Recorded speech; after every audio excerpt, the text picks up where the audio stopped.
कोपरगाव शहरातील विविध प्रशासकीय कार्यालये आणि पोलीस ठाण्यांमध्ये शुक्रवार दिनांक 15 ऑगस्ट 2026 रोजी 80वा स्वातंत्र्य दिन मोठ्या उत्साहात साजरा करण्यात आला।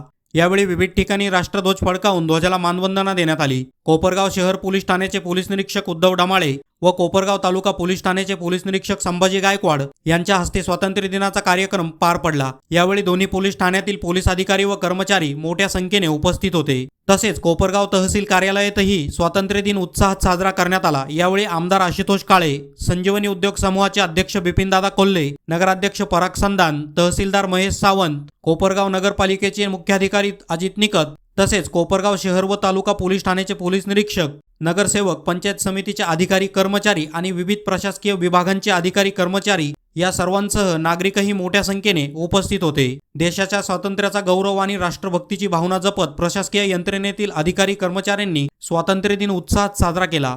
यावेळी तहसीलदार महेश सावंत यांच्याकडून सर्वांना 80व्या स्वातंत्र्य दिनाच्या शुभेच्छा देण्यात आल्या। बातमी तुमची प्राधान्य आमचं। प्राधान्य न्यूज साठी प्रमोद पवार, कोपरगाव। 80व्या भारतीय स्वातंत्र्य दिनानिमित्त सर्व कोपरगावकर वासियांना, सर्व नागरिकांना, सर्व अधिकारी, कर्मचारी, पदाधिकारी, विद्यार्थी, पत्रकार बांधव सर्वांना माझ्यातर्फे हार्दिक अशा शुभेच्छा। थँक्यू।